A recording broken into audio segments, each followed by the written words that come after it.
And we got the intro coming up in 3, 2, 1. Beside you is a ready-made program you can feed into the computer. This is just an ordinary audio cassette. Yes, it is. And you can play it on that ordinary-looking audio cassette recorder that's already plugged into the computer. So, do I press play? Not yet.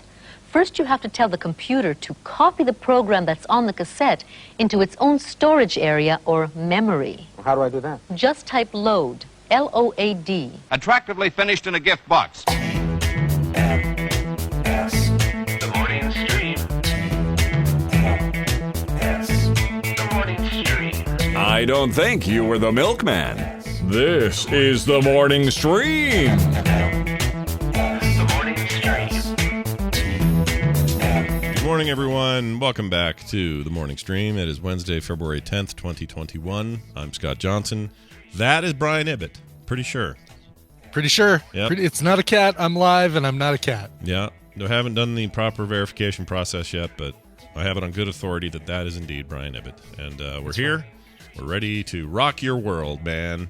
Let's get up and get ready. Did you ever have a computer that had a cassette drive as its storage, as its hard drive, basically? Well, so my understanding is the way they worked was like, so they would keep a program on them, and right. The only purpose of that was because there was no permanent storage on the computer. Correct. You'd pull it you over. had RAM, right? So you couldn't run it from the tape deck, but you could load it from there and then run it. Exactly. And then when you're done, I don't know if you'd send it back or how would you save anything you did. If you made changes to it, yeah. So I had the TRS-80 color computer and had the cassette player accessory, and it really was.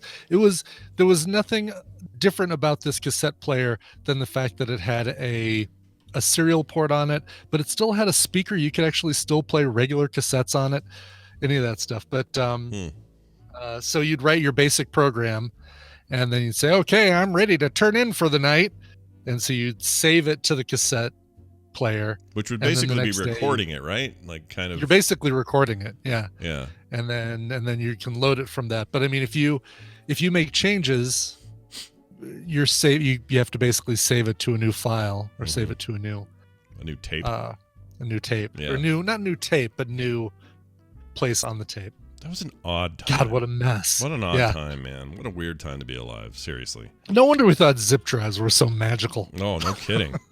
Any of that stuff, floppies after that, all that stuff. Anything that had permanent storage on it was like a miracle at the time. But we had an Apple IIe or whatever that was. Okay. It was my dad's. I've talked about someone before because he wouldn't let me play it. Or wouldn't let me use it for games. He's like, "You're going to break the keyboard." No choplifter for you. Yeah, no choplifter for me. No load runner was my main squeeze there. But load runner, yeah. Load runner was great. But it I don't think it had a tape drive. I don't know what we did because I wrote stuff. Yeah. But where did I save it? Well, 2E, you probably, I mean, that would have had a floppy. That would have had the 2E? 5 1/4 inch. I don't know, man. That was a long time ago. I thought it had one big, or maybe even two big floppy drive, the big black floppy drive things on the front. Let's see. I'm going to look at this real quick and see if I can 2E, see it. right? Apple IIe? Yeah, it was a 2E.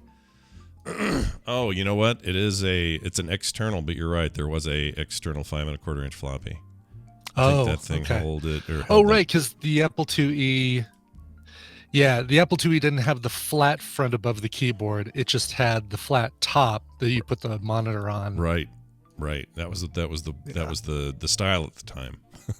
Right. There you go. See that? I put it in our Discord. You can see it. So it's like that's so cool. So my dad did splurge for that. That must have been how I did it because I wrote my own little like text adventure game.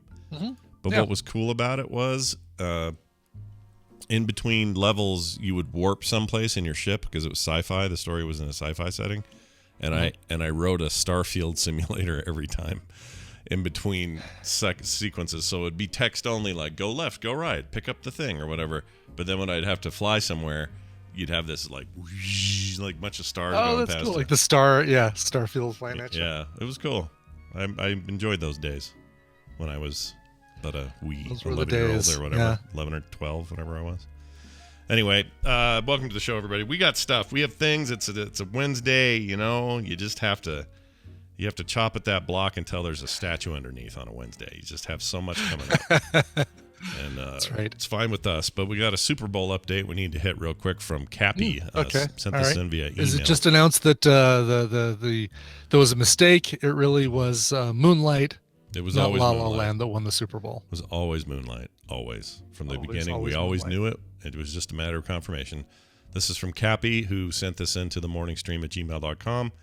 And says this, Scott and Brian, I laugh along with y'all every day listening to your show. That being said, I am not upset at all about you hating on Tom Brady and the Bucs Super Bowl win. I don't think we hated on the Bucs Super Bowl win part. No, we definitely don't hate on the Bucs Super Bowl. I mean, the only thing that bummed me out was that I had $50 on the game, but it was $50. It was 50 free bucks basically because it was all money I earned playing. Betting on English Premier League and and earlier football games in the season. Do you do that through who's that bet with? Who do you do that with? BetMGM is the one I use. Basically, I put $20 in there to start, and for the Super Bowl game, I had 250 in there, and so I said, all right, I'll just do 50 of that, and so I still have 200, so I'm still $180 profit on my BetMGM account. Nice. Although I've been all the way up to 380 and squandered it away on bad weekends of football bets. Well, look, it's still kind of not really money when you didn't really lose it. You know what I mean? Right. Yeah, exactly. You won it and you lost it. That's the kind of gambler you are. I've never known you to be a guy that's like, oh, I just feel it. I rubbed the dice real hard and I'm just sure I'm going to win this next one. You don't ever do that. You get out while you can. Crazy neighbor and I'll play dice every once in a while, or we used to back in the pre-vid days. Mm-hmm. And if he goes on a losing streak, his solution is to say, all right, let's up it to $5 a roll instead of $1 a roll. So he likes to, the phrase is throw good money after bad. Gotcha. Well, that sounds like Dave. All right, so check this out. Oh, I'm wearing the TMS Mashups t-shirt today. I just wanted Jamie to see it. Nice. Jamie, you there? Are you watching? I'm wearing it. I don't know if he's in here today, but anyway, goes on to say, being Tampa-born and lifelong Bucs fan, the big win is huge for us. The Bucs have been notorious for losing all the time. To be the champs is crazy for us. Love the show though, Cappy. Yeah, I agree. I have nothing against the. You guys Buccaneers. did need the win. Yeah. Yeah, I think it's great that you won. I think it's crazy you ended up with Tom Brady in the first place. And like I said yesterday, he is the GOAT. He's the greatest of all time. Yeah. Just kind of a weenie. That's all. No, he's the one of the greatest players this game has ever known with his stupid face. Yeah, just with the stupid face. I don't know. You knew who else had a stupid face? Who was the Cowboys guy in the 90s? Can't think of his name. Quarterback for the Cowboys, won a bunch of Super Bowls. Can't think of his name. Does commentary now. That doesn't matter. Aikman. Troy Aikman. Yes. Oh yeah. Troy Aikman has a stupid face. Just gonna. He does have a stupid face. Yeah. It's got extra parts you don't need. It's got. Can't figure out what's going on with that guy. Yeah. Quarterbacks, stupid faces. Honestly. Yeah. Many it's of just them. a thing. Yeah. John Elway, really stupid face. Stupid face, dude. Oh my gosh, what a stupid face he had, John Elway. Yeah. And Brian's a Denver fan. Brian lives in Denver. And I'm a Denver fan. Yeah. You know, I grew up in the era of the Broncos and their back-to-back Super Bowl wins. But yeah, no. Joe Montana, I don't know if his face is stupid. Yeah, not so much stupid face. No. Yeah, Jim and Steve Young wasn't that stupid looking. Trying to think if anyone. Oh, but you know who was? Who was the Bears quarterback in the 85 when they won? Went to BYU. I forgot his name. Freaking that guy. I can't remember that guy. Help. Anyway, back. Jim McMahon. Yeah, McMahon. Yes. Stupid face. Yes, stupid face. Absolutely. Yeah. Holy crap! Stupid face. That guy. By the way, totally up with the fact that I have a stupid face too. So, cheers. I do too. I'm just not on national TV throwing balls for millions of dollars. That's the difference. Right. I'm here talking bullshit with Brian. All right, let's move on to this. This is another email we got from Christian. Sister Christian. I don't know if this is probably a dude. It is a dude because I know that already because I read it. Anyway, hey, shift No, and break. It's a lady. Oh, was it a lady? At the Wait a very bottom it says your lady truck driver. Oh, fan, Leia. Christian. Everything's a little backwards today for me. Says, hello, shift and break. Just a comment on Kevin the Dad Joker's question from yesterday. In my understanding, a dad joke is a dad joke not because it is clean or not sweary, but because it is so corny that only your dad could think of it. When you're a kid, your dad just so goofy and not cool, and when he makes jokes with your friends around, you just have to roll your eyes and be embarrassed because he's so corny. But secretly, you have to give him credit because it was actually pretty funny. This is a good definition, actually. I like this. That actually is that's accurate, and that's more what I think of as a dad joke, not because it's not sweary. Right. She goes on to say, I grew up in a semi-rural area, or maybe semi. Get it? Because she's a truck driver. Semi, because she's a truck driver. Yep. Yeah. And whenever we would drive by a pasture with hay bales, my dad would tell us kids to wave because the pasture was just saying hay. Definitely a dad joke. See, that's great. That's great. I love that. She says, who else could be so goofy and funny at the time but your dad, hence the dad joke. Keep the dad jokes coming, guys. Your lady truck driver fan, Kristen. All right. Or Kristen. Sorry, I keep saying Christian. Sister Kristen. That's how it goes. Kristen. Yep. Yeah, I agree. And I would never say stop dad jokes. I think they're great. No, absolutely not. Or shame or dad joke shaming. No way. It's totally fine. No, I'll make fun of football players' faces all day, but no dad jokes. I mean, I'll give Hammond a hard time every damn time he throws out a dad joke, and he is the king of dad jokes. Oh yeah. So yeah, you're not wrong. Boy, the conversation continues in the chat about who has the dumbest face in football, and there's a strong Eli Manning push happening right now. Oh yeah, Eli Manning. Yeah. Uh-huh. I don't know. He's okay looking. John Gruden. I know he's not a quarterback, and he's not even a player anymore, just a coach. But he's got a stupid face. Even Kaepernick, especially when he was coaching the Raiders. Oh right. Oh yeah, that's a stupid face. Looked like Chucky. Chucky the doll, right? Yeah. Oh, DV's Travis said it just as I did. Yeah. I said it before. Like, I didn't see him say that, but he totally looks like Chucky. I can confirm. Brian got that first. My favorite was somebody coached the Packers. He was a defensive coordinator here at BYU before going there. They won a couple Super Bowls with this dude. I cannot remember his name. Anyway, what I liked about him is he just looked like a lump with a coat on. Oh, Mike Holmgren. No, Mike Holmgren was... not Holmgren. Am I thinking of someone else? Is it Holmgren? Is it Holmgren? It must have been. He just looks like kind of a lump with a coat on. Nothing wrong with that. Guy was a great coach. But he would sit there, and when I would watch that game with my friend Andrew, we would make fart noises every time he was on screen. So he'd be on screen, we just go... We just assume he was farting under there. So yeah. Football, everybody. Football. That's what we're talking about here on the show today. We're going to dive into our friendly neighborhood game of Battle Royale now. Yeah. And it's fun. I like it. The problem is I'm a little behind on adding people. There we go. All right. If you want to play in this game, you got to call in 801-471-0462. I don't always take the first call. I try to keep it kind of random. Always take the fourth. So make sure you're the fourth caller. Yeah. Be the fourth caller when we announce the phrase that pays, ladies and gentlemen. Be really good at doing that. And let's welcome our guest, Brian. It's Brian Dunaway, everybody. Everyone's favorite part of Battle Royale, I think. Hi, Scott and Brian. Hey, you're my favorite. Hey, did you hear what happened? Or you were there because we were doing the Boop Show, but somebody on the Boop Show said talked about how cute you were in person on the camera there. Oh. It was Claire Gack, actually. It's Claire Gack. Mom's a sweet lady. She does. Wait, are you saying Claire Gack is your mom? Oh my gosh, I'm freaking out now. Right. Brian that's cute. Very sweet. Oh, that's always so sweet to hear. You know what? I embrace my cuteness because I accepted a long time ago. I will never be called sexy. Not like football player quarterbacks. I'll never be sexy, Tom Brady. But I can always deal with cute. You might be too sexy for something, though. Too sexy for a shirt or pants.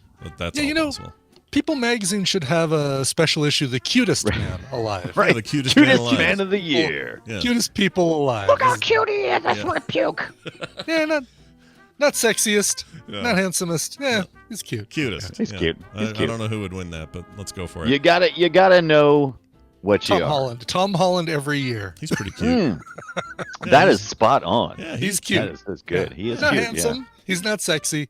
He's cute. He's a little tiny Yeah. guy. You could keep him in your baby seat in the car. A little guy. That's right. at me, Yeah. so darn cute. Timothy Chalamet. Cute. Yeah. Cute. Yeah, that one's all right. We're gonna play this game. We can't do it though without the participation of an audience member. So we have one on the line. Hi, who's this? It's Kazumi, all the way from Arlington, Texas. Yeah, man. Hey, What's going on, Kazumi? Home of the Daily Herald.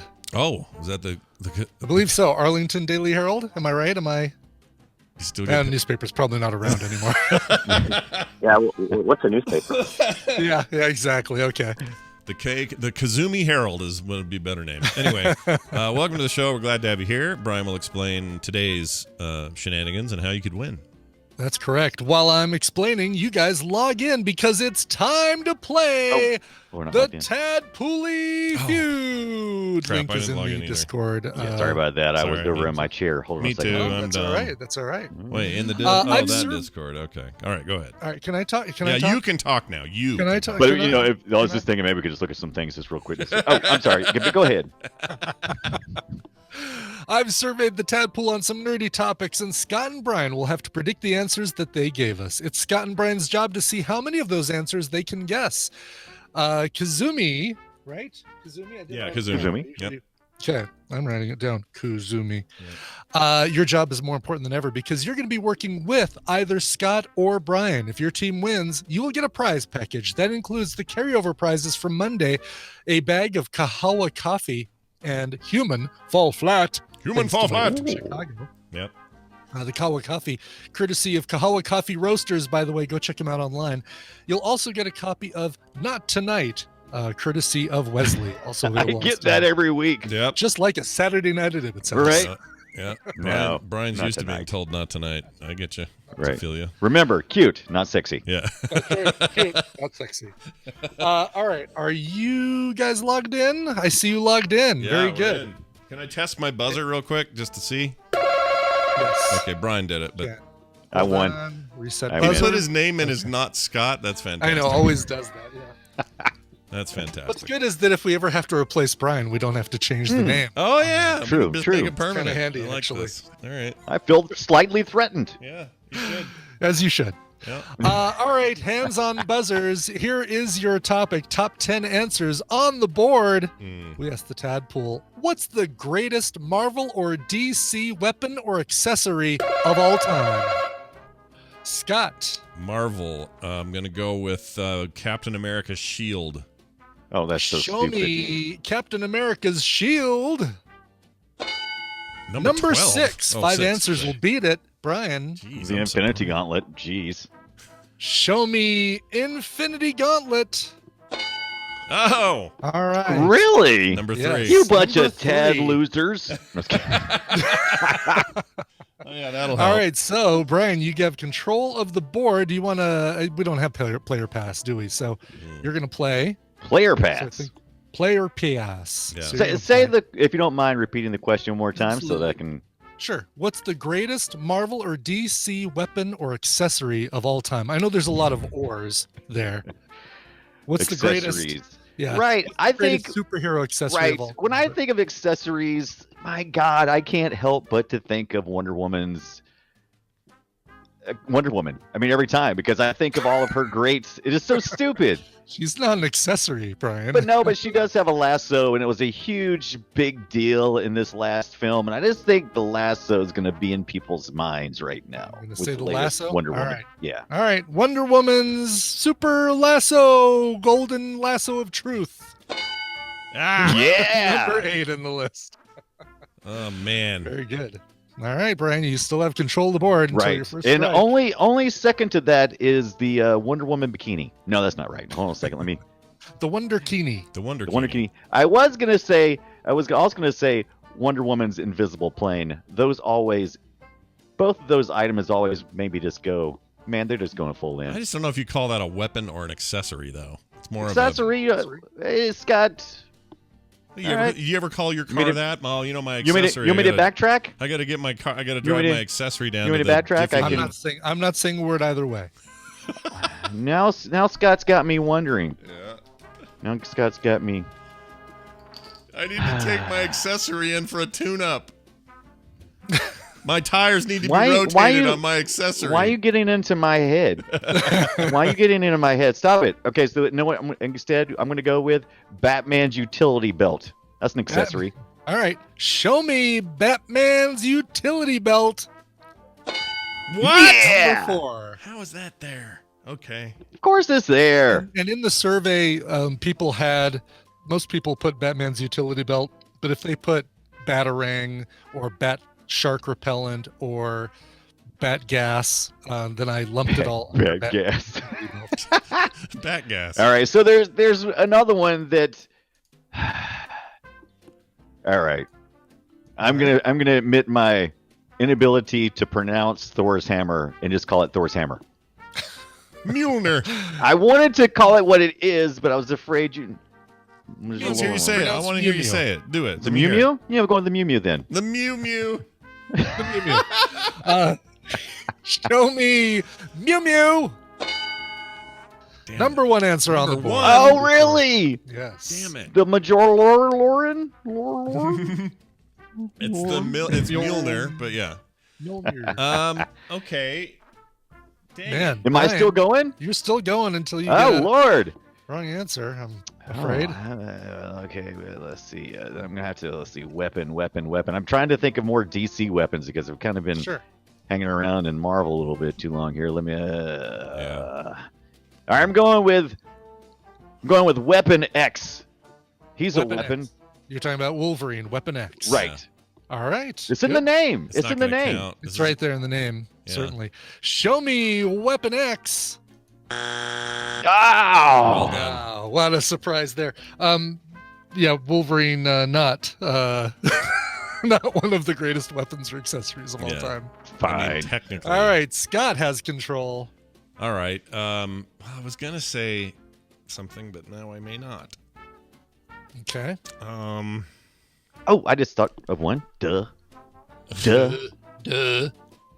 All right. Let's. Oh, there's no way. That's too obscure. It's never gonna be Superman's logo. 'Cause that was just From the movie where it That like one- pops from it. that one time that he yeah, the one time we're out of context and out of Yeah. order they just Yeah. threw his logo at the guy. All right. Wonder if it counts though to say. Now I'm nervous. All right, I'm gonna say Wolverine's claws. Okay. Oh, nice. Oh, no. Are you sure? I'm Are you nervous sure? about this just because I think it felt like one of those that Brian may have gone. Well, I'm gonna let this one happen when Brian said Weapon X, but maybe he's okay, being okay. specific, so I'm gonna say the claws. Right. All right. Show me Snicked. Damn it! Oh. Are you kidding? That was a couple people did answer that. 3 people did say Wolverine's claws, but that was not enough to Interesting. make it onto into the top 10. Gotta be Right. kidding me. That's All right. ridiculous. It's my turn. Yeah, It is your turn. I'm going to go with the one I thought of while I was listening to Scott Mess up. use his insanity. Yeah. I'm going to go with the Green Lantern rings. You know, Green, The ring. Sure. the Green lantern Lantern. rings. How about it's not necessarily the green one? How about just the lantern rings in DC? Okay, sounds good. The Lantern Rings. Oh, I Yes, almost said number that. 7. Ooh. That does include one person that basically everybody said Green Lantern Ring except for one person who said White Lantern Power Ring. So I don't know what that one does that the other ones I don't. don't know. but, I don't know about that one either. I don't it know. makes- I've been it's white reading ring, I the guess. Yeah. I've been reading the Sinestro Corps rather. Core. Is Is he dead? It was. Corpse of Sinestro? I've been reading his corpse. It's fantastic. Can't recommend it enough. If you have that DC Infinite sub, you go read that. It's really good. In fact, there's more there's Green Lantern's really notoriously hard to get on film and like do movies and TV. Yeah. But some of the best DC stories are Green Lantern Right. stories. They're very good. I agree. I really like that whole wasn't Darkest Night, but there was a whole Green Lantern crossover story a few years ago that was excellent with all of the different Lantern Corps coming together and Lantern Love that Corps. stuff. So good. Anyway, It was Blackest Night. Blackest Night. Blackest Night? That's right. Darkest Night. Right. It was Blackest Night part of a- because the Black Darkest Black Night? Lantern was the one they were all going for. Right. Is it my turn again? Yes. It is Brian Dunaway's turn again. I'm going with the Iron Man suit. The Iron Man suit, like his worsted wool, double-breasted cotton That's the one. polyblend. Yeah, you nailed it. Nailed it. With Tony a Stark's business suit. handkerchief. Yeah. Okay. All right. Show me Iron Man suit. You're gonna look great. I guarantee it. Number 2. Damn it. Number 2. You're gonna love the way you look. That's it. Man, Brian, you're killing it. Killing it. Well, I've watched a lot of superhero movies lately, and so I've been it's been in my head. Yeah. Um, Good. Three answers left on the board. Okay, I'm going with Doctor Strange's magical cape, and I can't remember the name of the stupid thing. It's got it's sentient. Yeah. Show me Doctor Sentient. Strange's It's called cape of levitation. it's called Cumberblorch. I think it's the cape of levitation, right? Isn't that it? Yeah. I think you're right, or something like that. Cloak of +1 to levitation. Yeah. Show me Doctor Strange's big red coat. Oh, good. Ow! Oh, good. That was on the list, but lower. Didn't make the top 10. Scott, back to you. Okay.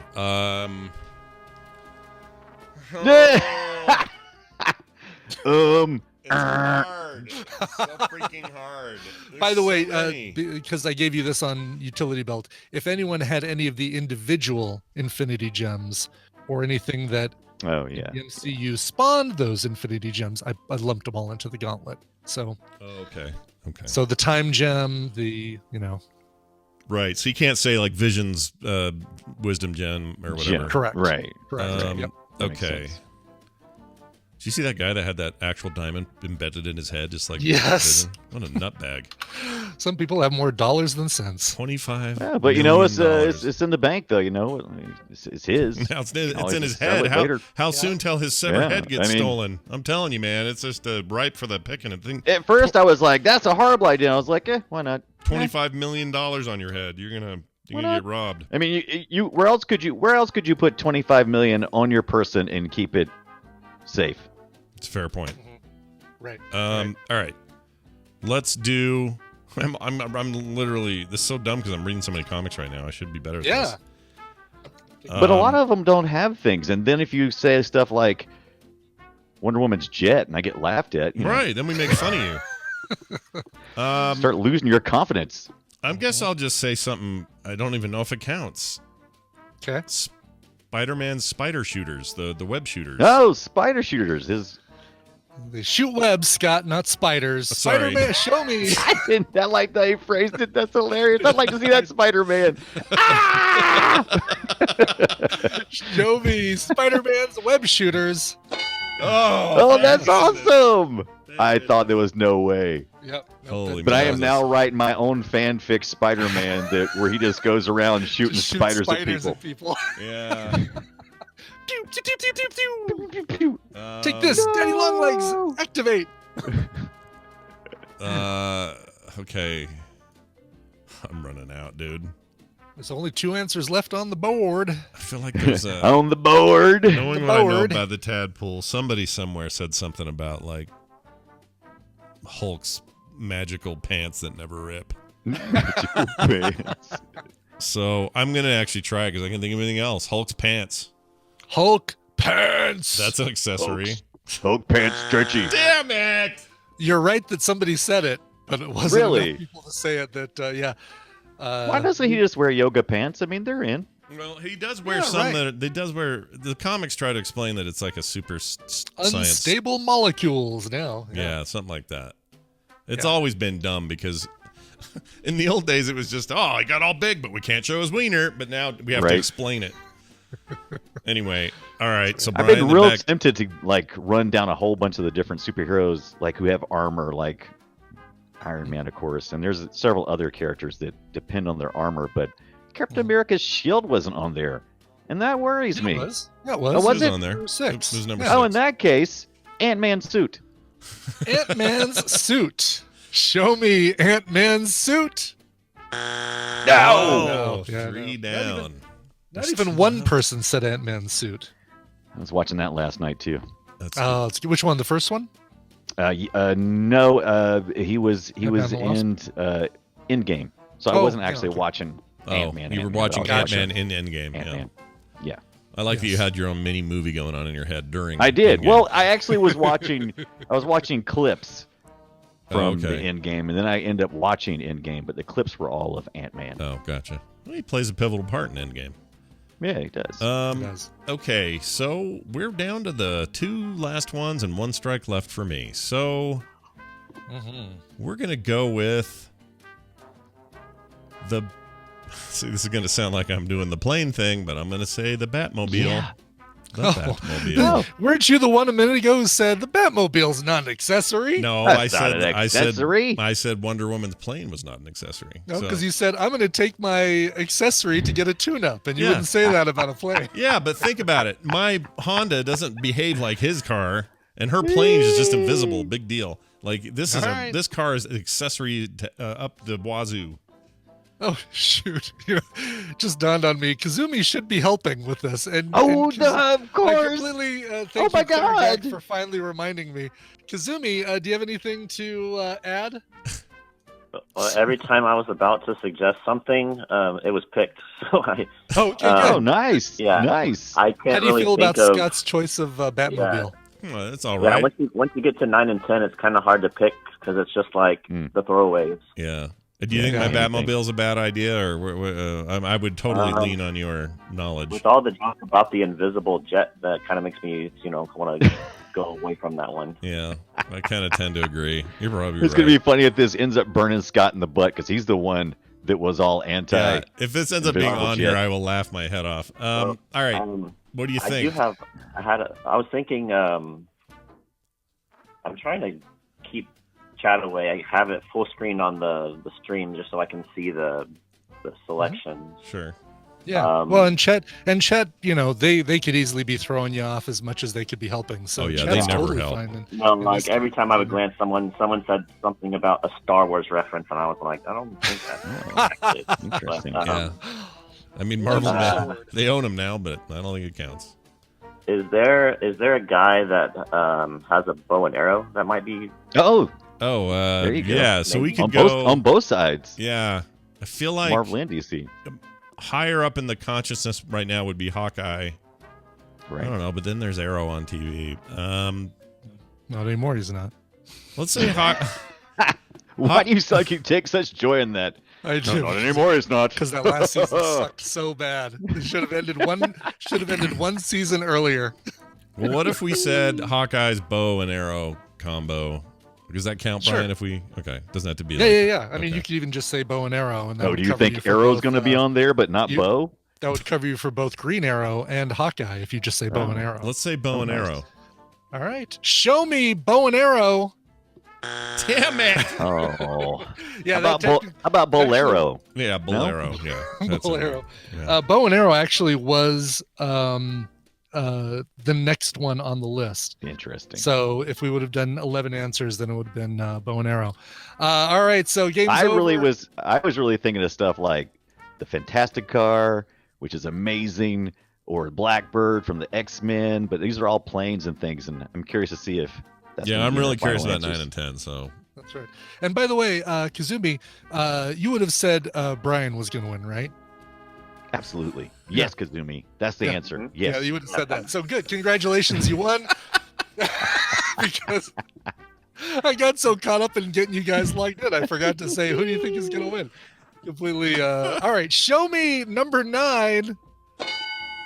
Batmobile. Batmobile, oh, psych. had I You done it, fool. would it have? It wouldn't have given me the points I need. We're not even close. On Well, you points. wouldn't have gotten the points you Yeah. need, but yeah, this You wouldn't have ended with shame. Yeah. this one, this one, if you get like 1 and 2, you kind of mathematically Yeah. eliminate Yeah. anybody else. And show me number 10. This one didn't even get brought up.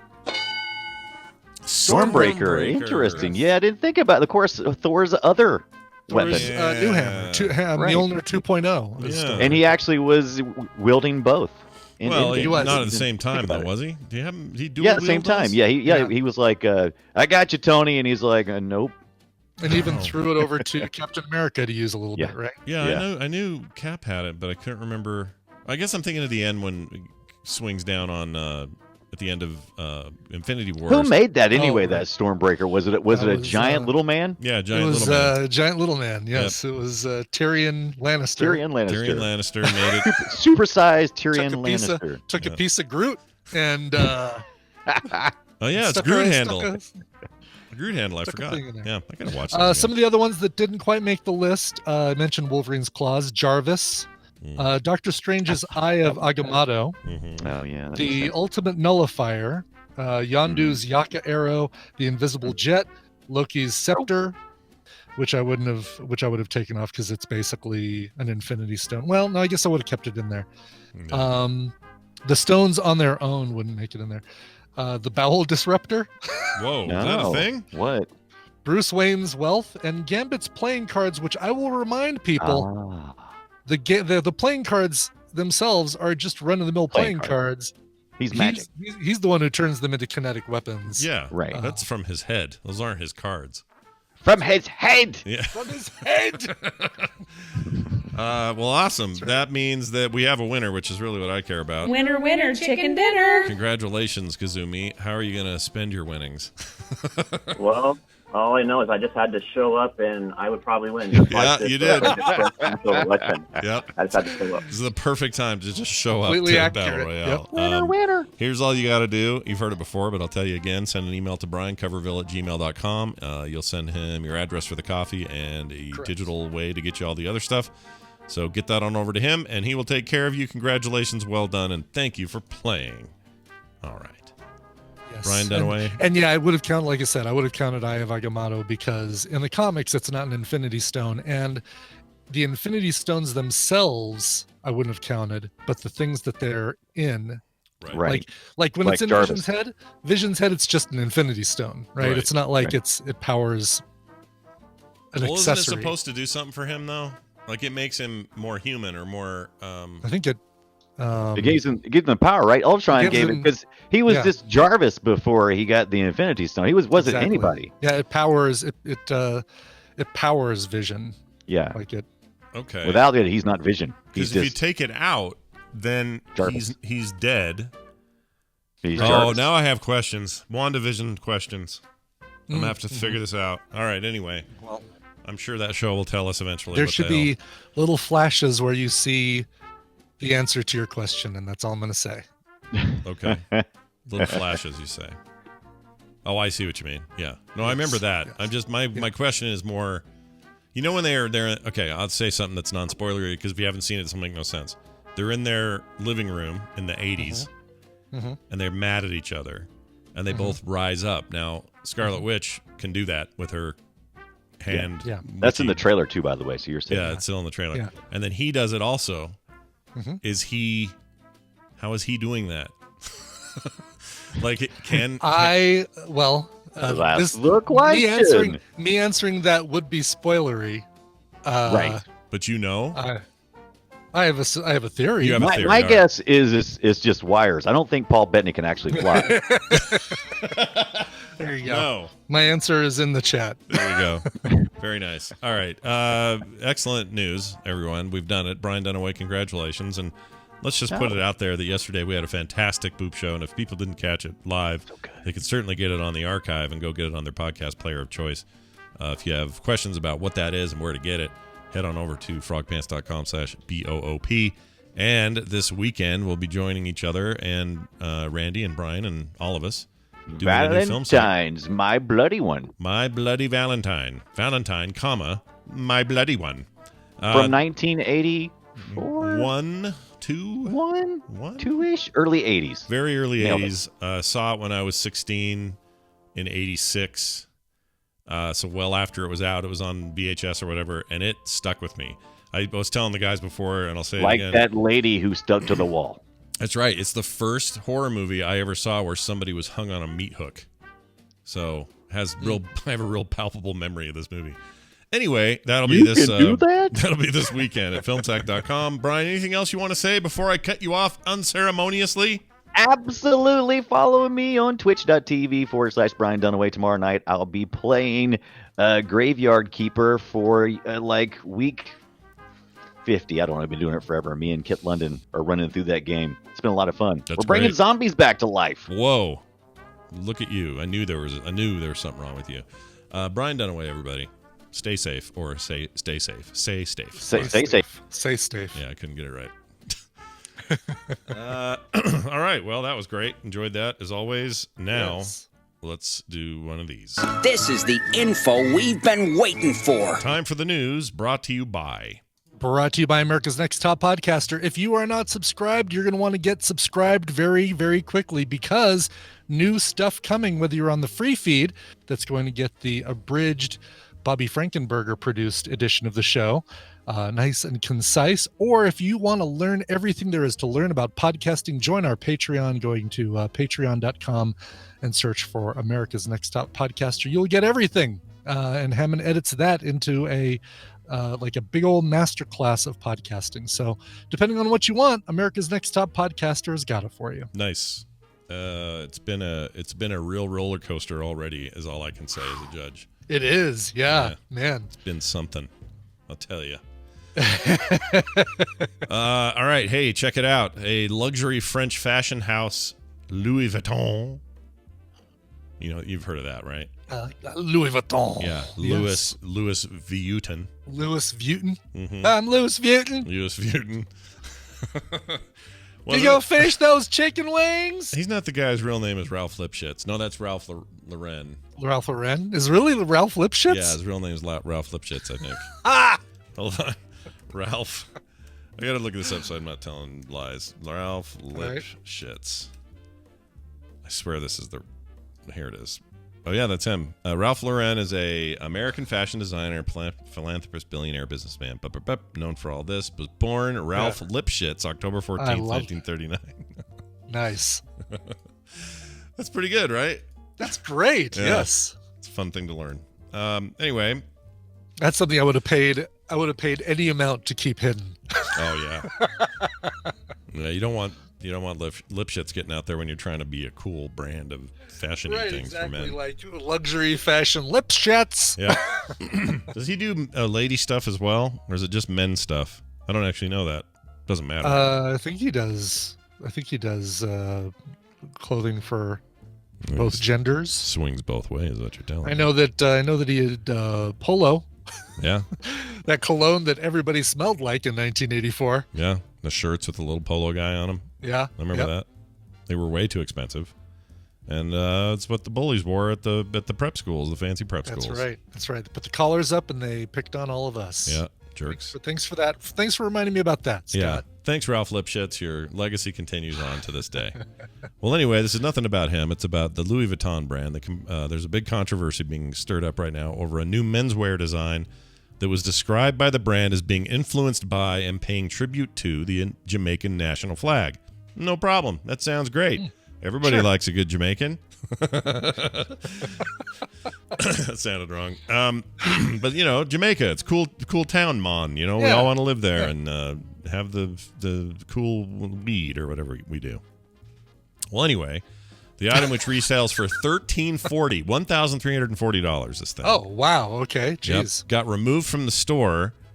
It was called the Jamaican Stripe Sweater. It featured 3 stripes in green, yellow, and red. But here's the problem.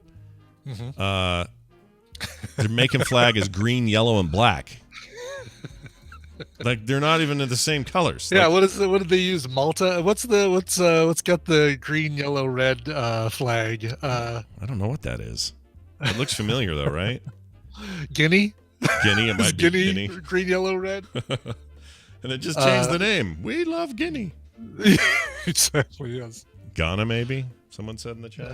Ghana, maybe, yeah. Maybe. Yeah, Ethiopia? Ghana's red, yellow, green with a black star. Hey, when we were living in the 80s, we were being told every day that everyone in Ethiopia was dying of starvation. Do you remember that? We were, yes. Bob Geldof was telling us that. Yeah, he was telling us that. Everybody was telling us that. Like, it was Ethiopia was the place to starve. And is that true now? Like, Did they do all right since? Did any of that help?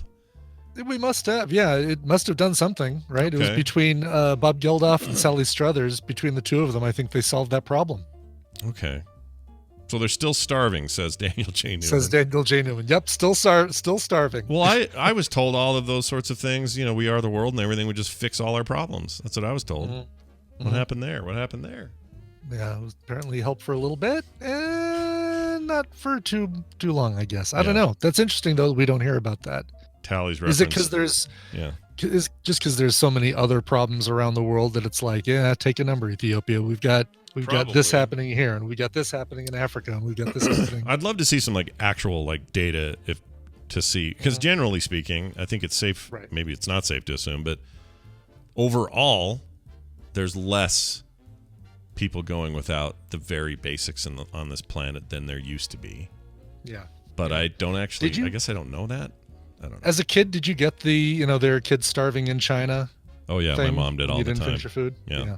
Did you ever say, fine, send them the rest of this pork chop? Yeah, I did, but it was always like green beans and stuff like that. Yeah, right. Stuff like somebody in China is like, I don't want your freaking green beans or your tater tots. I don't want that. No, I want the pork chop. Yeah, I want I can do something with that pork.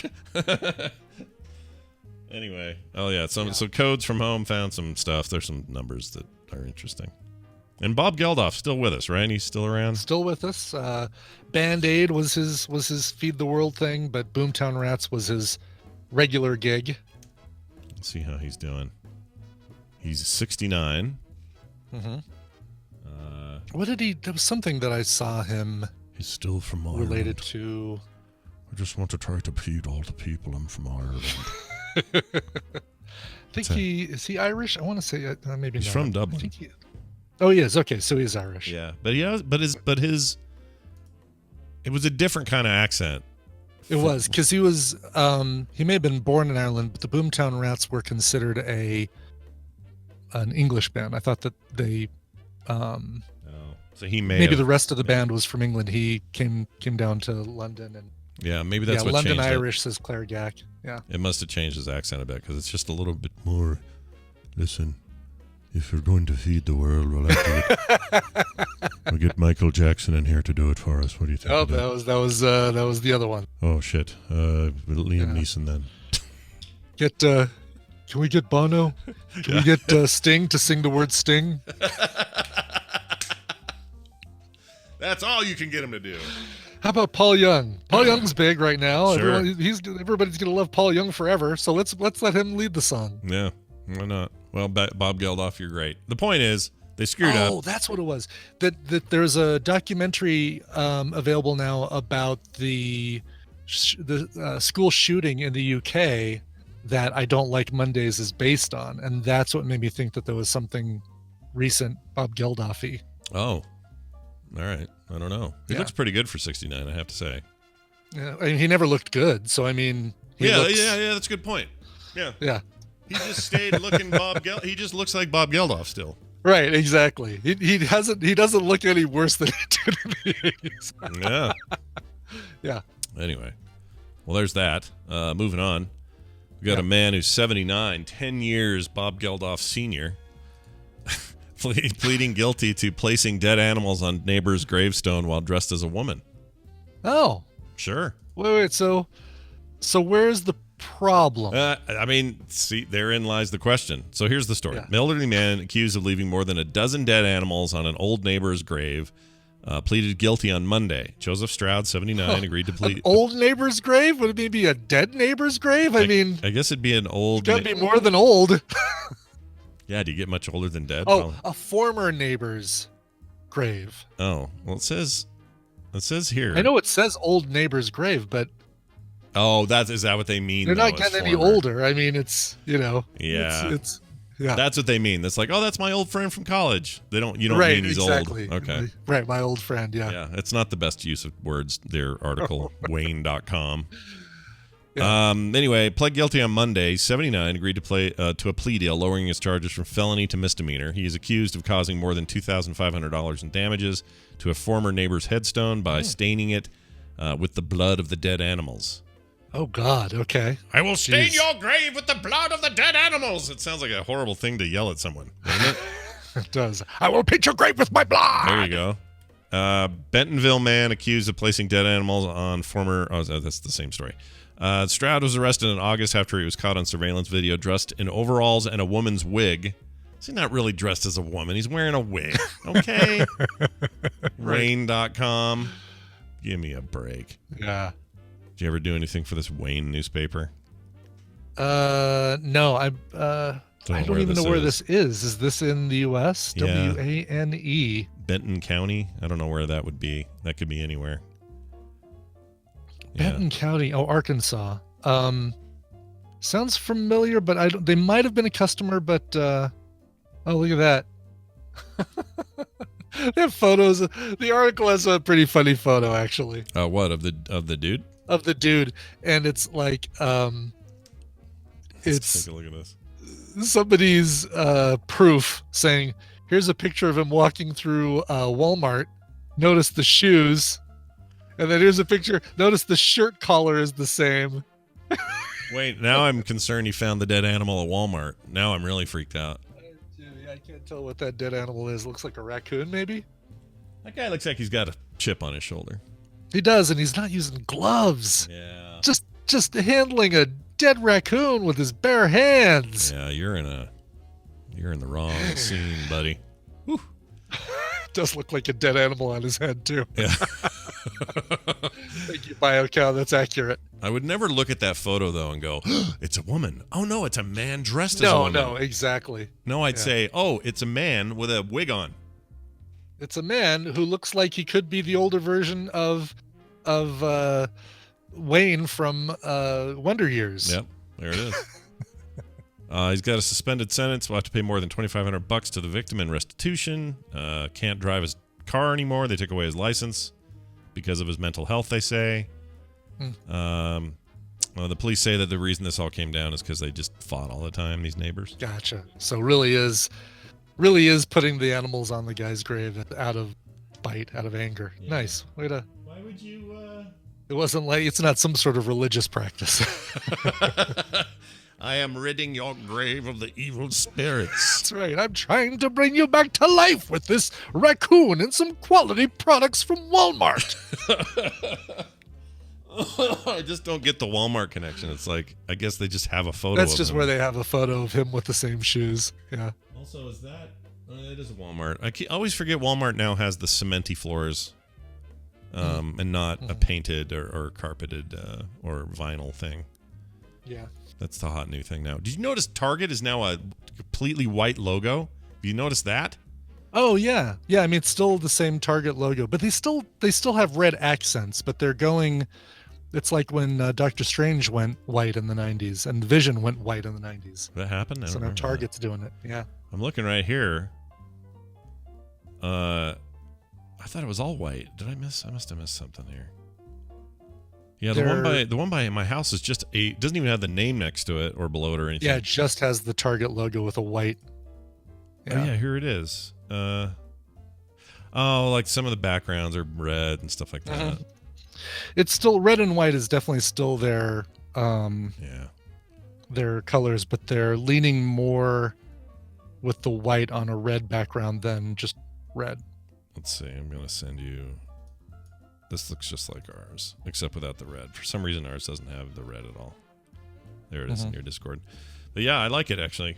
I mean, I'm not that I'm that invested in what Target does, but yeah, it's just different. Yeah, there you go. That's good. Yeah. Maybe that's them saying, "Hey, we don't want to look like a place you could shoot a gun at anymore." You know, it's still a bullseye. I mean, it's still. Yeah. Either way, it's a target, right? Yeah. Either way. But maybe they think some idiot with a gun is less likely to shoot if it's a all white thing. Maybe. I don't know. That may mean something too. All right, we're gonna take a break. When we come back, spend some time with Tom, a little time with Nicole. So stick around for all that. In the meantime, Brian, do you have music to play? I do, and this is one that actually came out in mid to late 2020, but she's the singer is making new appearances on things like NPR's World Cafe, and so she's getting some new exposure. She's an album that came out called Big Dreaming Ants that came out in September of 2020. Her name is Nana Adjoa, Nana. Last name is Adjoa. Really cool, trippy, mellow vibe to this, which I really, really like. And she's just got such a great voice. She's from Ghana, so I believe her flag is red, yellow, and green. Hey, I've got about a $1,400 shirt you might be interested in. Do you know where I can get a Ghana sweater, Scott? Yeah. From her brand new album, Big Dreaming Ends, here's Nana Adjoa with her song No Room. You've now finished your message, so you need to say over to you to the computer by pressing the return key. On other computers, you'll see a key marked enter, and that also means over to you. Oh, here it is. Return means over to you. Whoa, hold on there, Steely Dan.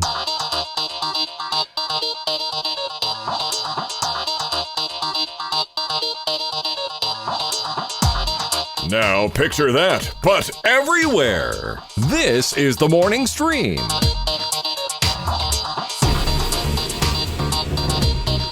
All right, we're back, everybody.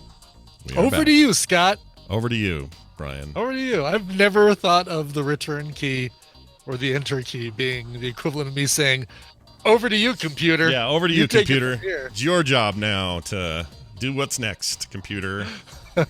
This would have been like 82 or 3, and it was this like series I found on YouTube of like instructional stuff for people and computers of that era. And the stuff we used to put ourselves through, holy Moses, it was bad. Yeah, it is bad. Jeez. Yeah. Well, let's get the technology guy on the line and add some good to the bad. How about that? You know him, you love him. His name is Tom Merritt, and he's joining us now. With the computer, as with any tool, the concept and direction must come from the man. That man, as always, is Wednesday's own Tom Merritt.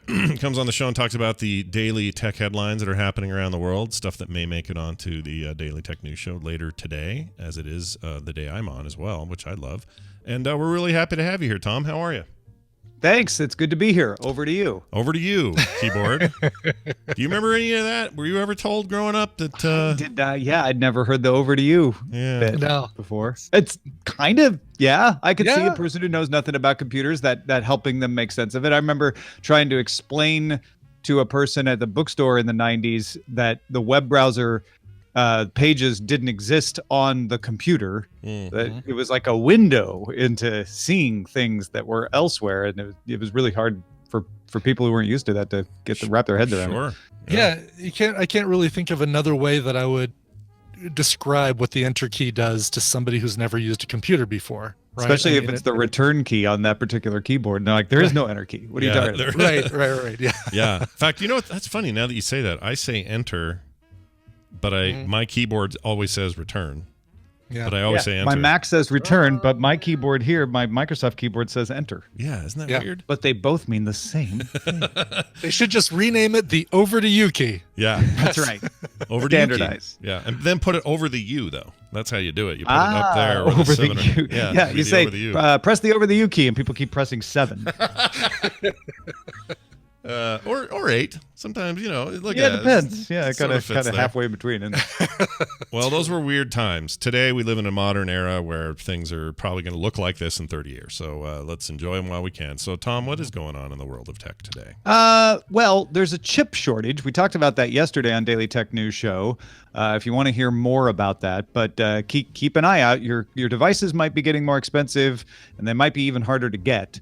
And we explain what all that means on DTNS, but it's looming. It's not guaranteed, but it's likely that there will be some problems that we just have to push through. Is it I guess I haven't been kept up on this. Does it have to do with the pandemic? Is it about just a supply chain thing that's just finally coming to fruition, or what's the deal?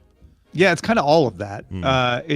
Most people attribute it to the automotive industry underestimating the demand for cars when people kind of came back to buying cars. They wisely, reduced their chip ordering when the pandemic hit because they knew people wouldn't be buying cars in large amounts, but they didn't ramp it back up fast enough. So now they're piling back in the market with demands that are higher than expected. at the same time, consumer electronics, because everybody was buying consumer electronics for work from home situations, caused chip plants to be at capacity. Chip plants also have a different capacity when you have to maintain social distancing and other COVID protocols. Then there's the complicating factor of Huawei stockpiling chips because of trade restrictions so that they can keep making their stuff even after US trade restrictions went into effect. That caused other companies in a let's all buy all the toilet paper style rush to say, well, we better buy our chips too in case they run out. And that puts some other pressure on supply chains. So there is capacity to build all the chips we need. It's just, like you say, it's a supply chain and logistics problem to figure out how to get there. Okay. So like a big wrinkle in the wave. We gotta ride that yeah, wave yeah. out. And probably need to bring some more plants online and all of that. But yeah, we like I said, we go into it in a little more detail on DTNS yesterday, but something to keep an eye on because it has impacted automotive plants. GM had to mothball 3 plants in the meantime while they wait for chip supplies to catch up. Right. And it's possibly going to hit some other consumer electronics as well. It's already hitting one of the iPhones. It's impacting the Sony PlayStation 5. Possibly depends on who you ask whether it's impacting the Xbox or not.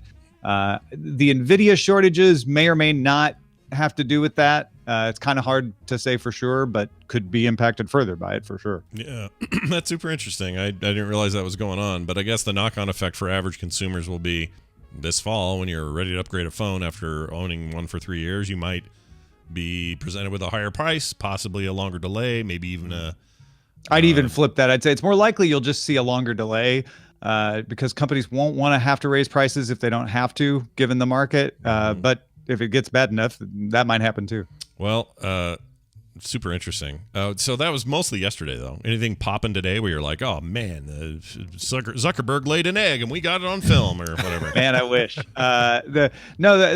Seems like the thing that's catching my eye today is there's an announcement coming February 18th from the president's administration saying that they will have a comprehensive policy on Chinese technology. And so Wall Street Journal has some sources telling it that means the U.S. will no longer pursue the ban of TikTok. The sale to Oracle and Walmart would fall through. There might still be some kind of lesser requirement that TikTok store its data in the U.S. maybe, in which case, you might see Oracle benefit from that, becoming the most favored contractor for storing the data. That's something China is more likely to sign off on because China requires people to store data in China. So, they understand, I guess. It'd be a little bit pot calling the kettle black to object to that. But China sort of put the kibosh on this, saying you can't transfer the algorithm to any other company.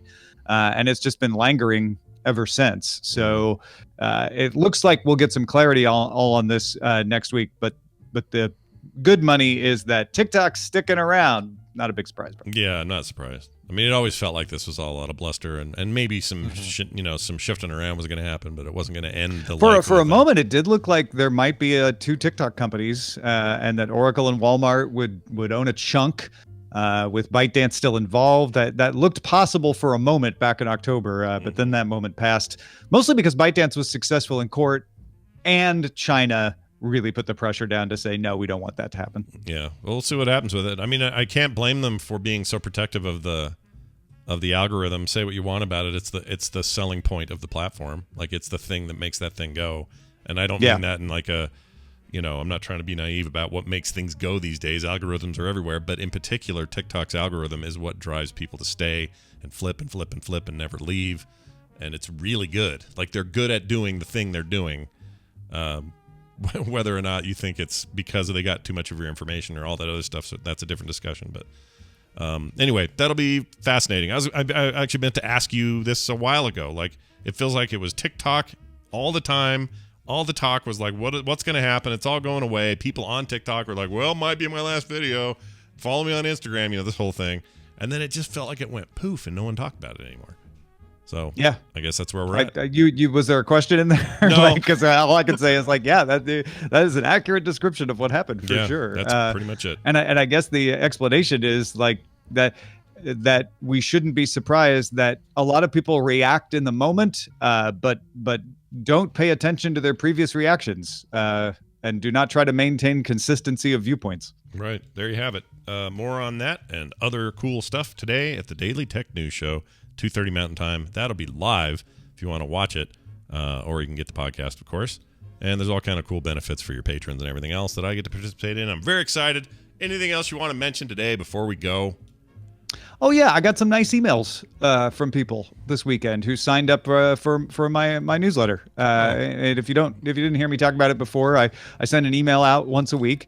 It has a little bit of a description of my week, what kind of content I made and stuff like that. My thoughts on a couple things maybe, and then links to all the shows I do are in there as well. And you can respond to it and just say like, "Hey, what's up?" And so it's always nice to hear from people. So thanks to everybody who responded last week. That was really fun. You can find that at freetomnewsletter.com. That sounds fantastic. Tom Merritt, everybody, Ace Detect on Twitter. We'll see you soon.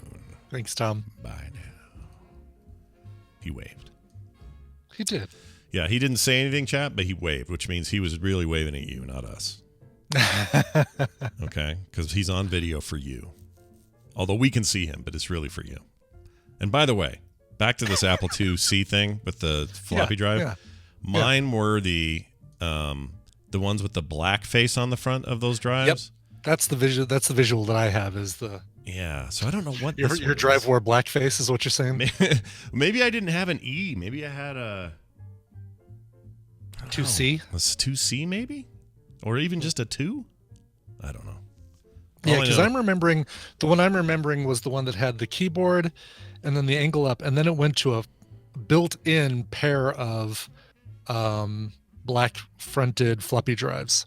So they were in the. Oh, that's interesting. They were in the case, but I don't know where that might have just been like a school thing, or I don't know what.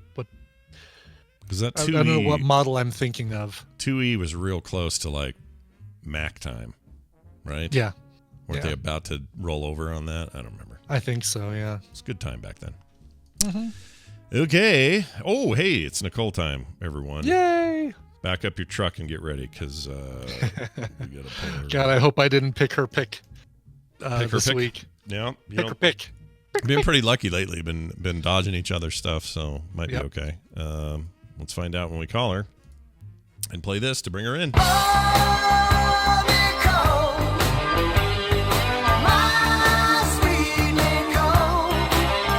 Hey everybody, look who it is. Nicole Spagnolo from Colorado, and also here every Wednesday to talk about recommendals. How you doing? How you feeling? Okay, if I have to leave, it's because I have to wipe my daughter's butt. Oh, all right. Well, you know. It's really Mark, isn't it? It's really Mark. God, somebody wipe my butt! No, those butts don't wipe themselves, has been my experience. House at the moment. It's all right. You have to wipe butts. It's totally fine. Parenthood 101, sadly. That's a recommendal I can get behind. Hey, we recommend TV shows and movies and stuff that we find on streaming services here on the show during this segment, and today's no different. Brian, you want to start? I got a couple of clips here from you. You want to set up? Certainly do. Let's start with this one. It is a film from 2020 that just landed on streaming, and really enjoyed it. All right. I guess that's why I'm recommending it. Durr. Fantastic. Here it is. What's going on? Why all the long faces? Do you not see it? The billboard? The one on Main with the giant vote for Mayor Braun? Yes. What about it? What about it? That's the McGregor Ford billboard. Okay. Okay, so it's been the McGregor Ford billboard for probably 40 years. God only knows how much it cost. And it looks like Braun has taken over Jerry's old office as some sort of campaign headquarters. Wait a second. Hold on. Are you telling me that the mayor, who's running for re-election, has decided to advertise his campaign for mayor? And he's doing it from a campaign office? Oh my God! This is overwhelming to me. Oh my God! I have the vapors. I'm hyperventilating. Why are these spoons? The vapors. You don't standing there? get it. Sorry. You don't get it. Okay, so that's Steve Carell, but I don't know what this Clearly is. That's the, I started to watch this, but then I was like, oh, I want to watch this with Mark. So I'm like, Mark, you want to watch this with me? Yeah, we haven't watched it yet. But I started to, but it's the political one says I don't know, what is it? Irresistible. Irresistible. I know it was like ears are in. She's so fine. Oh, not that irresistible. Political, not that one. Nope. This is a political comedy that is written and directed by Jon Stewart. And yeah, you heard Steve Carell. You also heard Mackenzie Davis in that clip from the most recent Terminator film and *Halt and Catch Fire*. And, I like her a lot. She's great. She is awesome. Yeah. Very cool. Also stars Chris Cooper. So basically, the story is right after Hillary loses the election. and Steve Carell's like her campaign manager, right? Correct. Yep, exactly.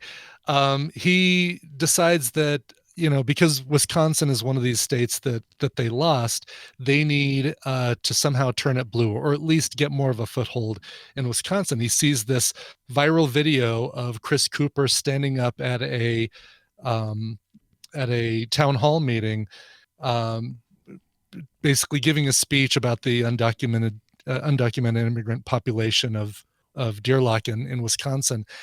And he says, this is the guy we need. If I can get this guy elected as mayor, then I can show that there's room in Wisconsin for the Democrats and hopefully turn things around. So he flies there and he starts working with Chris Cooper to kind of turn him into a mayor, grooming him and kind of falling in love with the residents of the town, but kind of being the city slicker dude that comes to town. And his daughter is Mackenzie Davis. And before too long, Rose Byrne, who is the Republican campaign consultant, comes down there to help the incumbent retain the mayor position. And it's this guy that let's see, I want to say that he was the dad in Missing, the Canadian show. He's been in everything, and trying to find his name. There it is. Brent Sexton is the guy's name. Yes, that guy's great. Yeah, or The Killing. Sorry, not Missing. The Killing, Deadwood, Justified. Yeah, he's great. He's in everything, and you're right. He's great. He is great, and he plays the incumbent mayor. And basically, it's the story of this election. I won't reveal what happens, but it does go in a direction that I was not expecting. People are saying, a couple people in the chat room said, "Oh, this was a bomb." It's got a 47% rating. It's not glaring reviews. We really enjoyed it, and we really were surprised by the way it ended. We thought it was funny throughout the whole thing, and totally dug it. It's on HBO Max. It's irresistible, and it's good. It's very good. That sounds good. I didn't know Jon Stewart wrote it. That's news to me. Mm-hmm. Yeah, and great casting. I mean, you've got Topher Grace, you've got Natasha Lyonne from Orange is the New Black, you've got Will Sasso. I love Will Sasso. Cracks me up. Yeah, it's great cast, and Chris Cooper is fantastic in this. There's nothing. Chris Cooper can do no wrong, in my opinion. Yeah, he's good. Chris Cooper never changes. He looks the same every time. He really doesn't. I'm trying to remember that first. There was a movie he played a sheriff in, which was the first thing I remember seeing him in, and I think it even was nominated for an award. Or is it older, like an older thing? Yeah, like one of the first big things he did. Yeah, I can picture him as a sheriff. Why can't I picture the movie? I can totally picture that. I can't remember. I picture him in the military. I picture him as a sheriff, and I picture him as a psycho neighbor in what was that called? American Beauty. American Beauty. And Belly Button Rose movie. That's all I can think of. Anyway. All right. Good film. Check it out. HBO Max. Irresistible. Nice. Your second one, I'll play the clip for. Any setup here? Much older, something that a lot of us have already seen, and I saw that it was on streaming. I watched it, and I'm just glad I saw it again, because this is I really love this movie too. All right, here we go. He's complacent, he's predictable, he's boring. I mean, Milton has gotten success, whatever that means, and now he's scared. He won't take any risks at all. I mean, he's squandering the goodwill of the audience with his tired, second-rate tricks. They're all favourites, please. Favourites? Come on, give me something fresh. He won't even try a bloody bullet catch. A bullet catch is suicide. All it takes is some smart-ass volunteer to put a button in the barrel. Fine, use a plant. You can't use plants for every trick. There'll be no seats left for the punters. All right, no bullet catch, whatever. But the point is that a real magician tries to invent something new that other magicians are going to scratch their heads over, you know? Yeah, and then you sell it to him for a small fortune. Right. Well, I suppose you have such a trick, Mr. Baldner. Actually, I do. Would you care to sell it to me? No, no one else could do my trick. Any trick can be duplicated, right, Mr. Cutter? Wrong. If Mr. Baldner has invented his masterpiece, it might be only he's prepared to do it. That's I saw that was on there as well. That's the Prestige, right? Yeah, such a great movie, Prestige, directed by Christopher Nolan, and such a cool, twisty, turny film that came out at the same time as The Illusionist. Like there were two competing magician movies, Deep Impact and Armageddon, yeah, kind of exactly. deal. Yeah. But it's just so good, and it's it hangs on one little park your brain at the door conceit, but the movie's even better the second time you see it when you know one of the big secrets of the movie. Totally, because agree. then It's you're very seeing like, good. oh my god, that meant a whole different thing based on what I now know about this movie. Yeah, that movie's great. Bowie was in it, right? Bowie is Tesla. Yeah, he was Nikola Tesla. That's pretty cool. Also, it's the first movie you're going to get where Batman, Wolverine, and Black Widow. Black Widow are all in the same movie, and And, Alfred's in there. and Alfred. Yeah. Big old DC Marvel crossover back in the It day. really was, yeah. Like had all of them. There's got to be even somebody else in there too. Oh yeah, the woman from Iron Man 3 that hooks up with Tony Stark, or hooked up with Tony Stark in the past. She's one of the love interests. I'm trying to remember her name. Let's see. Look at this. All this mixing up of stuff. That's right. So much all over the So place. technically, David Bowie was in the MCU, is what we're saying. That's what we're trying to say. Yes, exactly. That's Rebecca Hall. That's right, Rebecca Hall, who was in Iron Man 3. Yeah, it's so good. Christian Bale, one of the best characters I've seen Christian Bale play. So deep and complicated. I won't say more than that. Hugh Jackman, kind of being a dick. Kind of being an obsessive dick. Yeah. Michael Caine, the heart of the film for sure, but and Scarlett Johansson, Andy Serkis. All right, there you go, Andy Serkis. You've got A King Kong connection. no, well, Marvel. A He 13 was, going on 30 connection. He was in Black I Panther. know. Black Panther. I know Yes, he I'm trying to was. remember his character name with the claw. It was Ulysses Claw. Lord of the So Rings look at- connection. that too. Anyway, so The Prestige now streaming on Amazon Prime, and if you haven't seen it, watch it. And if you've only seen it once and you remember the secret to it, watch it again because you'll enjoy it a lot more the second time, knowing what's going on. Nice. I actually put it on my list and said, oh my gosh, this is streaming. I got to watch this again. So it's too funny. This is what I don't think I could ever do for Film Sack. I felt pretty safe. It's like we're never going to do The Prestige for Film Sack because it'd be really hard for me to find fault with it. Plus give it another year or a decade maybe before that's a film sack kind of thing. I just don't see us doing it. To tell you something funny that just came up on my Facebook. Oh yeah, what's that? It came up because my mom responded to it, but it says, should Arizona rename SR 260 as the Donald Trump Highway? And my mom said in the comments, is it a divided highway? That's very good. She needs to work for SNL. Get her on Weekend Update. Also, the answer is a hard no. Let's not have any streets. That made me laugh.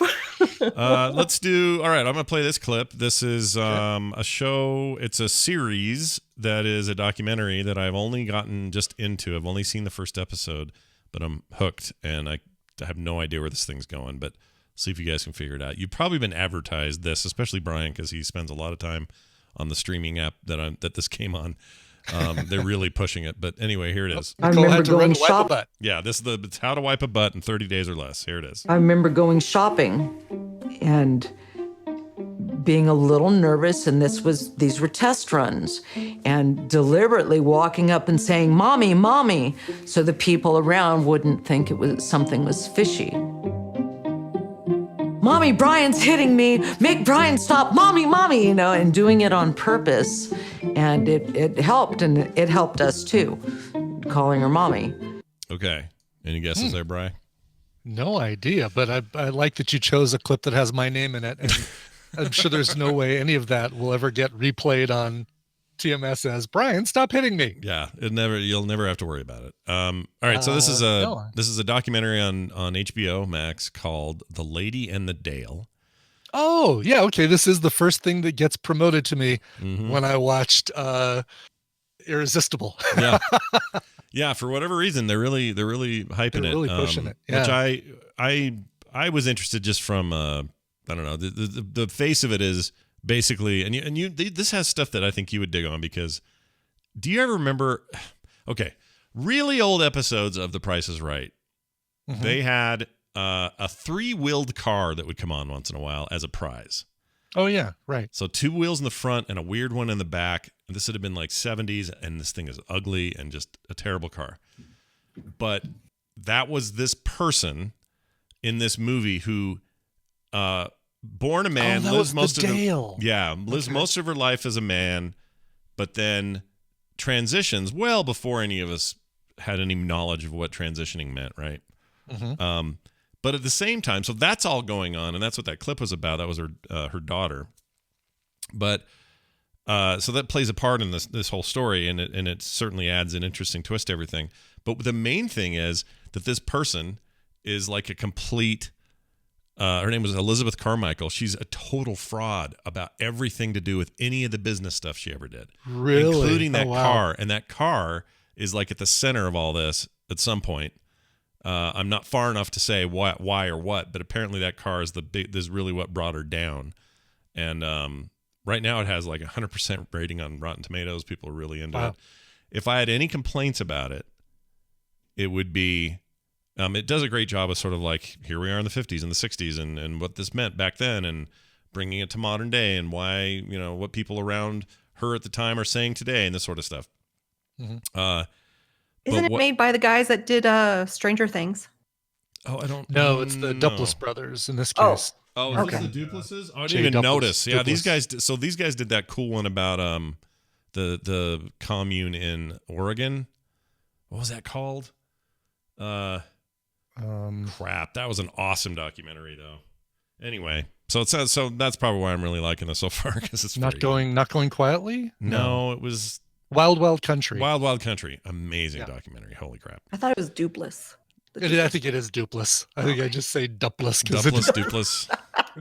Duplass. Something like that. Like you can. I just know that one. Oh, okay. I'm not saying I will know it in the future. Right. No, I mean, even today we may get some fun words. I'm excited. But anyway, it's those guys. I didn't realize that. Anyway, that's cool. I'm really hooked in already. I just haven't had time to finish the entire thing. I'd hoped to before the show, but haven't had a chance. And it's still airing. The next episode comes out on the 14th. So it's not even out yet. So it's a series. Oh, wow. Okay. So. I watched the trailer for it, and I got the impression from the trailer that a lot of why she was targeted was because she was trans as well. Well, part of that so there's there's a lot of layers going on in that. And I think probably as you go through it, they'll probably because before the transition, there was all sorts of really gnarly against the law stuff that he was up to with some counterfeit money laundering and some other stuff. And then after the transition, it was never an open thing that, hey, I used to be this guy, but now I've transitioned. It was always, because again, we're talking about the late 60s and 70s. Nobody was doing this out in front of the world. And so this was somebody who was hiding the fact about who they were. They were hiding their old name, hiding their past and everything else. And doing that is complicated, right? It's not just simply saying, you're being deceitful. Well, no, you're protecting yourself in the 60s and 70s. Mm-hmm. It's not like today where you can do this I mean, even today it's hard. Even today it's like near even today it's impossible. hard. Yeah. Right. So it's so there's all that context. If I had any complaint about it, it would be that they tell the story of the historical moments in the story are told with like cut out animation. Yeah, right. And like, it's fine, except it feels like Monty Python the whole time. It's fine. It's good. Yeah. Like it does the job it needs to, which is here he is in high school with his friend and they're bumping around doing a thing they're not supposed to be doing and the narration's fine. It's just the way they move. That animated. Yeah. It's just like Monty. It's just like Terry Gilliam. Terry Gilliam. Yeah. Very weird. So I expect any minute for a bunch of butts to stick up with like and a foot to come down, like at the end. Other than that, and again, that's just slightly distracting from a design perspective. But overall, I'm really enjoying it, and I'm excited to get through the rest of it. I will say that of all the documentaries I've consumed over the last couple of years, and maybe for a long time, HBO's they kill it with their documentaries. They're very good. They've always kind of they're always stood good. apart. I think so too. Like all those Alex Gibney ones, and they're just really good. That one about Scientology was insane. Like just amazing stuff. So the one about the Catholic Church, I watched that one with my mom years ago. Oh, I never saw that one. Oh my gosh. Yeah. They're coming to get you. Look out for the Pope. The Pope. All right, that's mine. Nicole, what did you bring today? Well, before I share mine, I put a picture in our little chat. Have a proud mom moment. Yeah. This is very cool. Did Mateo paint that? So we worked on it together. He had the idea. I got him started. I got the colors and outlined it for him, and he painted it. It's adorable. It was really easy to make. It was really cute. If you go to my Instagram, if you're wondering what I'm talking about, Mateo is really into Captain Underpants. Loves it, watches it all the time on Netflix. They have a whole bunch of specials. So they have a Halloween special and a Christmas special. And he wanted to do a Valentine's Day box with the candy going in the mouth. And I'm like, well, let's do Captain Underpants. And so I did a quick Google search and found something. I'm like, yeah, I think we could do that. So found a box and made a Captain Underpants. And he even put arms. So that the picture I have up doesn't have the arms, but he made little arms and put little arms on the side. And I posted it. And the guy, his name is Todd Grimes. If you look for him on Instagram, I am Todd Grimes. He is a supervising producer at DreamWorks. And he commented on it, and Mateo was like, "Oh my god! Oh my god, that's awesome! That's really cool." So, if your kid loves Captain Underpants, I would suggest you check out Todd Grimes' YouTube channel. He hardly has any subscribers, and he puts all this really cool behind-the-scenes stuff on how they make Captain Underpants.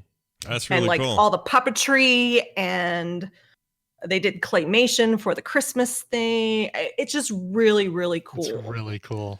Yeah, I've read a bunch about Dav Pilkey, the dude that wrote those books, and super interesting guy.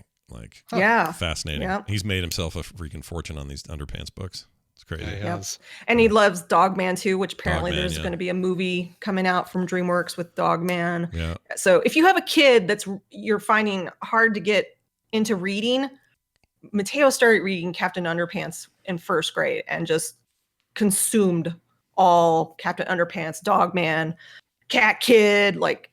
Mateo loves it. So that's great. I'm all for whatever gets him reading. Super cute too. That image. Except that was awesome. if it's porn. No porn. No porn. Well, you don't really read porn anyway. Yeah, that's true. I mean, 50 Shades of Grey would disagree, but for the most part, you don't read porn. So yeah, there you go. Tra-la-la. But I guess I'll give you my clip.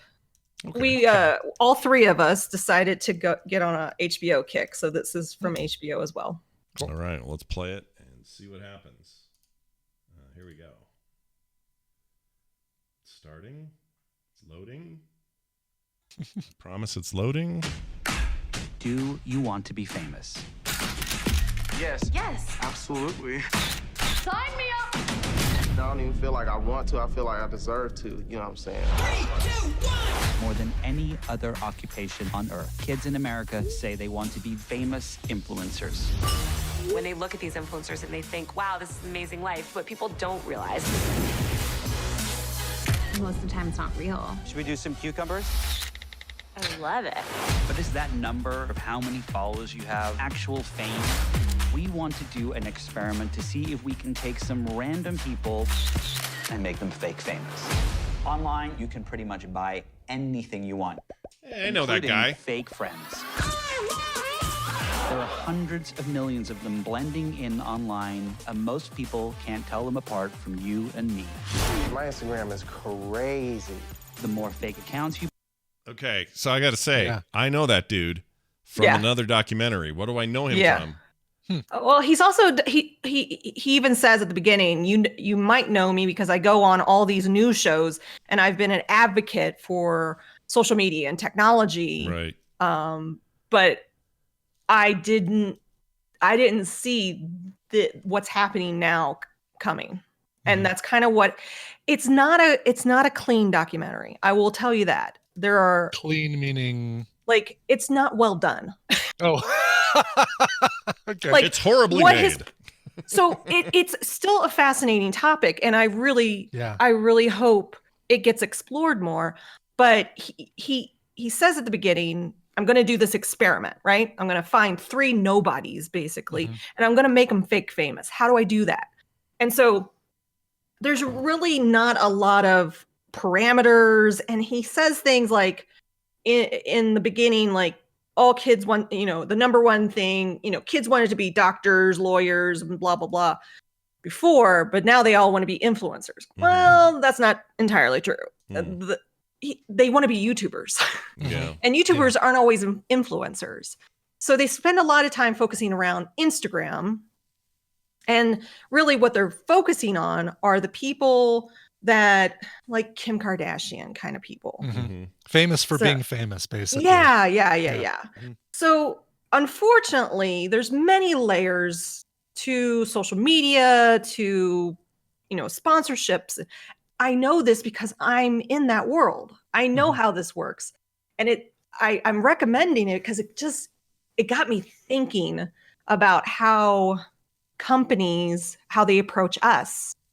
And we get emails every day of, we want to send you this, or we want to send you, and it's all for free. And so Mark and I, we turned out a lot of stuff. And Scott, I'm sure you get it too. Oh yeah, all the time. So yeah, it's a fascinating dive into that world.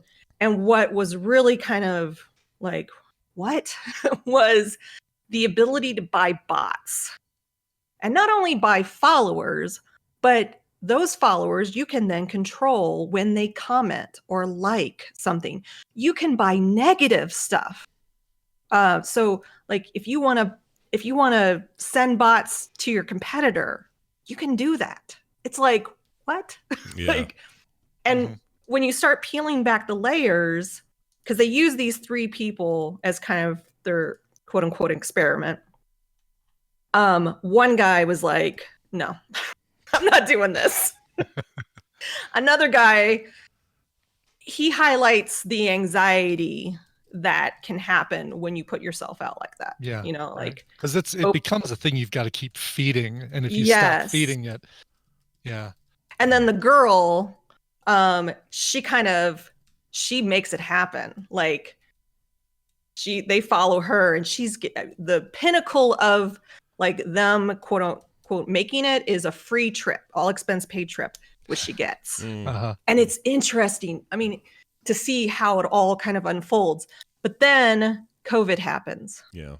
And they highlight like all of these Instagrammers trying to do their posts. And it's like stay relevant basically in a lockdown world. And what I hope it highlights is not everybody's authentic online, and you should look at who you're following, and just because they have 250,000 followers doesn't actually mean they have 250,000 followers. Right. So, oh yeah, no, that thing. I'll tell you what. Like when I don't know if you guys noticed or if this happened to you, but the purge that happened right around the time they kicked Trump off. I didn't lose anybody. Thankfully I had real people. I lost about following 1,000 me. people. They didn't unfollow me. The accounts were garbage. They were bots and stuff. About 1,000 people that weekend just poof disappeared. I have friends that were like 5,000-6,000 people just poof disappeared, and I don't know where they came from, and they never said anything. I never noticed anything, but they were there. So that it number happens on Facebook too. Yeah, same thing. It's just these so accounts follow to seem real. Yeah. Like they want, and Miravina in the chat says it seems unethical. It's so ethical. Like it's so unethical. But when you get into the documentary, you see why it's happening. Instagram benefits. Oh yeah. So when it's free, Facebook this is something I heard the benefits. other day that really stuck with me, and I cannot get it out of my head. Somebody wrote somewhere, "If it's free, you're the product." Yeah. Well, so, sure. So yeah. whenever you approach something like, "Ooh, what? I can do all this and it's free," dude, you're the product, dude. Wow, Nothing's no kidding. free. Yeah, you're being sold to somebody else. Yeah, if you get I on this guarantee thing. you. Yeah. And by that, I don't mean that you're the hot new influencer. Like you're not the hot new YouTuber. I mean you putting your ones and zeros on YouTube today is the product, and they're gonna use your product and sell you because nothing's freaking free ever. So the documentary is called Fake Famous. Yeah, I kind of want to see it. I like that guy. You should. It's. I like that they focused on, because there's another one that I still haven't watched that everybody on social media tells me I need to watch. It's about social media. I think it's called The Social Experiment or something like that on Netflix. Yeah. Oh, not The Social Dilemma. No, Social Dilemma. Yeah. That Social one I want Dilemma. to see as well. Tina watched that and said it's excellent. Yeah. I think you even watched it too, Scott, didn't you? No, but I've been Recommended it, or- tempted. I've been really, really tempted. But every time I'm like, I'm going to hit play now. I don't want to. Sometimes I don't want to be see, lectured to because you know what you're in. That, but I also don't want to I don't want to be shown the underbelly sometimes. I know about it already. I know that it's shitty, and I know that like Facebook and YouTube and everybody else does all this stuff, and it's, that we're just numbers to them, and I get it. But at the end of the day, That I one also feels like I kind of rely on some of it. You know what I mean? And so it makes me feel bad that I'm like, well, I rely on archive views of YouTube to spread the word about the thing, and I'm certainly, I don't have a big YouTube presence by any stretch, but those who do, like Bill and you guys and other people who have there's a huge bread and butter happening on YouTube. Yeah. So it's just, I'm torn. It's like, Well, and Pops and Recliner said Social Dilemma is overly dramatized, which I got that feeling and I didn't even watch it. Like, yeah. Whereas the Fake Famous documentary is more person, like it has a face. It, three people that you're following, you get to know their stories. There's much more to it. And that's like, there's gray areas in all of this. And I think it's our job as consumers is to try to find our place in it. Sure. And still keep our integrity. Yeah, if possible at this point. I really like. It sounds great. I'm gonna watch it. And I will say there are plenty of people out there that have zero integrity. Oh yeah. Yeah, exactly. Tons of them. And that's what this kind of shows you. And you're like, oh God, that's awful. Yeah, that's so awful. And there's also there's a certain subsection of people who's, I don't know if I call it lack of integrity, but what they're doing is they're just trying to gain the system or not hack the system. Well, the reason why they picked the three people they picked, they had a casting call and they had thousands of people wanting to be the three people. They didn't pick people with talent for a reason. Yeah. Like if you have a talent, right. Our purpose online, Mark and I, is to educate. Education has always been the backbone of everything that we do in trying to educate people on woodworking. It's pretty simple. That's our mission statement. Whereas somebody just being on there to get free crap, is that really a mission statement? Yeah. But that's a lot of people, that's their thing. Yeah, that's their whole jam. Unboxing videos, another good example of that sort of thing. Like, it's hard to. It's hard for me to judge anybody who's doing stuff on the platforms to earn a living and to pursue whatever it is they're pursuing. That I don't really have a problem with that. Where I have a problem with it is how they and we are perceived by the massive platforms and how they actually do business. That part is concerning to me. But, and I think that's where another documentary diving into that would be really interesting. Yeah, I agree.